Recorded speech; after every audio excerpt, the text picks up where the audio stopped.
आज हम इस वीडियो में बात करेंगे राजेश खन्ना की कामयाबी के बारे में कि आखिर इतना उभरता हुआ सितारा अचानक कैसे डूब गया था। फिर उनकी कामयाब शादी बर्बादी में कैसे बदल गई थी, या फिर उनकी किस्मत का दोष था, या फिर उनके लिए हुए गलत फैसले थे, या फिर उनके गुरूर ने उन्हें बर्बाद कर दिया था। इन सब बातों का खुलासा होगा इस वीडियो में। तो तहे दिल से सुनिए मेरे दोस्तों। मैं हूं आपका दोस्त सलमान। सुनाता हूं वो बातें जो छू ले आपका मन। तो चलिए इस वीडियो को शुरू करके हम इन सब बातों को डिटेल में जान लेते हैं और राजेश खन्ना की कामयाबी और बर्बादी से हमें क्या नॉलेज मिलती है उसे भी हम समझ लेते हैं। ये बात उस वक्त की है दोस्तों, जब राजेश खन्ना बॉलीवुड के पहले रोमांटिक सुपरस्टार बने थे। इनकी सबसे बड़ी रोमांटिक सुपरहिट फिल्म थी आराधना और कटी पतंग। इन फिल्मों के गाने इतने सुपरहिट थे कि आज भी लोगों की ज़ुबान पर है। ऐसा हो गया था कि जिस फिल्म में राजेश खन्ना होते थे वो फिल्म हिट होना लाजमी थी। हर डायरेक्टर के लिए राजेश खन्ना पहली पसंद बन चुके थे। राजेश खन्ना के घर के बाहर तो डायरेक्टरों की लाइन लगी रहती थी। इसीलिए काका के अंदर घमंड और गुरूर समा गया था और लड़कियां तो राजेश खन्ना की दीवानी हो गई थी। ऐसी कामयाबी देखकर राजेश खन्ना तो फूले नहीं समा रहे थे। हर लड़की राजेश खन्ना से शादी करना चाहती थी, मगर राजेश खन्ना का दिल आया था डिम्पल कबाड़िया पर। उस समय डिम्पल कबाड़िया ने जस्ट फिल्मों में कदम रखा था। उनकी पहली फिल्म थी बॉबी। इस फिल्म को डायरेक्शन दिया था राज कपूर साहब ने और इस फिल्म में हीरो थे ऋषि कपूर और हीरोइन थी डिम्पल कबाड़िया। इस फिल्म को रिलीज़ किया गया था 1973 में। ये फिल्म अपने वक्त की बहुत बड़ी सुपरहिट और रोमांटिक फिल्म थी। इस फिल्म ने बॉक्स ऑफिस पर रिकॉर्ड तोड़ कमाई भी की थी। बॉबी फिल्म के सुपरहिट होते ही ऋषि कपूर चॉकलेटी बॉय बन गए थे, तो डिम्पल कबाड़िया राजेश खन्ना के दिल की धड़कन बन गई थी। बॉबी फिल्म देखने के बाद तो राजेश खन्ना डिम्पल कबाड़िया की अदाओं पर फिदा हो गए थे। बॉबी फिल्म की सक्सेस के बाद राज कपूर साहब ने अहमदाबाद में एक फंक्शन रखा था। उस पार्टी को अटेंड करने के लिए बॉलीवुड के सभी सितारे फ्लाइट से जा रहे थे। उस हवाई जहाज़ में राजेश खन्ना की सीट भी रिजर्व्ड थी।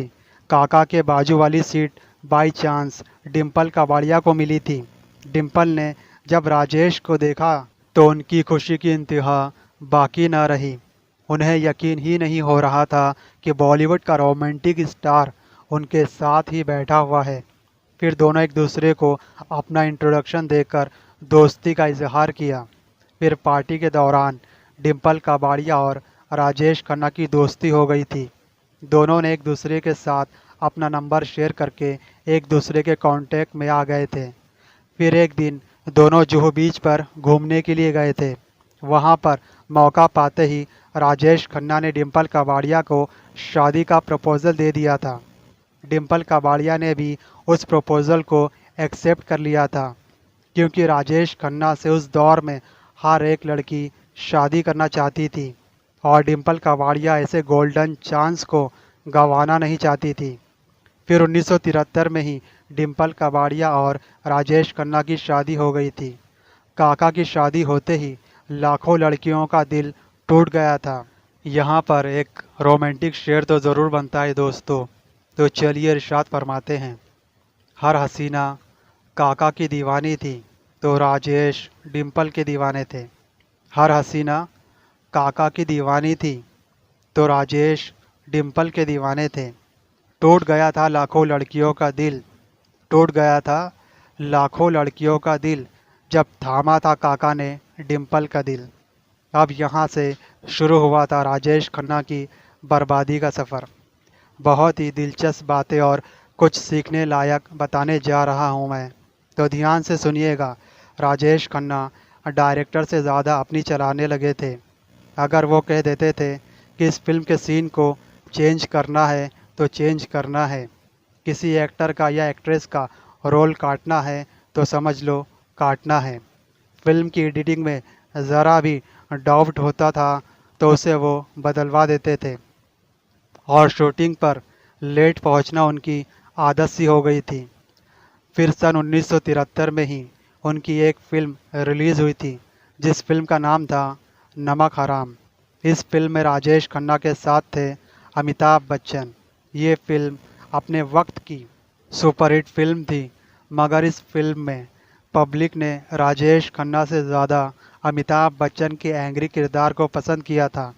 नमक हराम फिल्म के डायरेक्टर ऋषिकेश मुखर्जी ने एंग्री रोल राजेश खन्ना को ही दिया था, मगर राजेश खन्ना ने कहा, मैं हीरो हूँ, इस फिल्म में भी मैं हीरो का कैरेक्टर ही निभाऊंगा, साइड कैरेक्टर नहीं।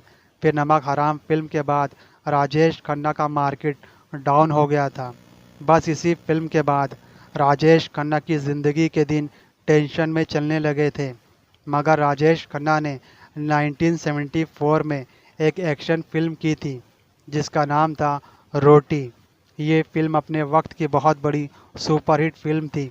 इस फिल्म के सारे डायलॉग तो सभी के ज़ुबान पर थे। फिर राजेश खन्ना साहब को फिल्म मजबूर और सुपरहिट फिल्म दीवार भी ऑफ़र हुई थी, मगर राजेश खन्ना अपने घमंड में चूर थे। उन्होंने दीवार फिल्म के डायरेक्टर यश चोपड़ा से कहा, दीवार फिल्म में मैं डबल रोल करना चाहता हूँ, विजय और रवि का, मगर डायरेक्टर ने ऐसा करने से इनकार कर दिया था। तो ये सुपरहिट फिल्म भी राजेश खन्ना के हाथ से निकल गई थी। फिर दीवार फिल्म मिली थी अमिताभ बच्चन और शशि कपूर को। फिर राजेश खन्ना का सितारा हमेशा के लिए डूबने लगा। तो कुछ लोगों का कहना था कि बॉलीवुड इंडस्ट्री में angry young man Amitabh Bachchan की एंट्री होने की वजह से राजेश खन्ना की सफलता असफलता में बदल गई, मगर कुछ लोगों का कहना था कि राजेश खन्ना की शादी काका को फली नहीं, इसीलिए उनकी बर्बादी के दिन शुरू हो गए। एक्सपर्ट लोगों का तो यहाँ तक कि कहना था कि एक कामयाब सितारे को कभी भी बुझते हुए सितारे के साथ किस्मत कनेक्शन नहीं करना चाहिए, वरना उसका अंजाम बुरा ही होता है। क्योंकि राजेश खन्ना और डिम्पल कपाड़िया की शादी हुई थी 23 जनवरी 1973 को और नमक हराम फिल्म रिलीज़ हुई थी 19 नवंबर 1973 को, यानी 9 महीने के बाद। कहते हैं कि काका को बड़ी बड़ी पार्टी अरेंज करने का बहुत शौक़ था। उनके बंगलों में आए दिन पार्टियां होती रहती थी। राजेश खन्ना शराब के नशे और सिगरेट के धुएं में मस्त रहते थे। शूटिंग पर लेट जाना, डायरेक्टर की ना सुनना, अपनी मर्जी चलाना, सही वक्त पर कोई काम न करना, ये सब कुछ डायरेक्टर और डायरेक्टर की पूरी यूनिट बर्दाश्त करती थी। फिर भी उनकी फिल्में सुपरहिट हो रही थी, मगर उनकी किस्मत कनेक्शन ने उन्हें 1973 के बाद से ऐसा डुबोया था कि वो फिर कभी वो मुकाम हासिल नहीं कर सके जिसकी उम्मीद उन्हें मरते दम तक रही थी। यहाँ पर गलत कनेक्शन के लिए एक ज़बरदस्त शेर तो ज़रूर बनता है दोस्तों, तो चलिए इरशाद फरमाते हैं, हर अदा पे फिदा होना अच्छा नहीं होता, बार बार किस्मत पे रोना अच्छा नहीं होता। हर अदा पे फिदा होना अच्छा नहीं होता, बार बार किस्मत पे रोना भी अच्छा नहीं होता। कुछ गुरूर था, कुछ अहंकार था, कुछ गुरूर था, कुछ अहंकार था, वरना हर सपना इतना बुरा भी नहीं होता। तो आज आप लोगों को पता चल गया होगा राजेश खन्ना का सितारा हमेशा के लिए क्यों बुझ गया था। उनकी बर्बादी के पीछे उनका घमंड, गुरूर था, या वक्त की बर्बादी थी, या फिर उनकी बर्बादी की वजह उनकी शादी थी, या फिर angry young man Amitabh Bachchan की बॉलीवुड में एंट्री थी। अगर आप भी बॉलीवुड के दीवाने हैं तो मुझे कमेंट बॉक्स में ज़रूर लिखना, राजेश खन्ना की बर्बादी का कारण क्या था, उनका घमंड, गुरूर, या शादी, या फिर अमिताभ बच्चन की एंट्री। सुनते रहिए सुनता है सारा जहां। वीडियो को लाइक करना, चैनल को सब्सक्राइब करना बिल्कुल मत भूलना। अगर कुछ पूछना है तो कमेंट बॉक्स में ज़रूर लिखना, हम उसका जवाब ज़रूर देंगे। फिर मिलेंगे।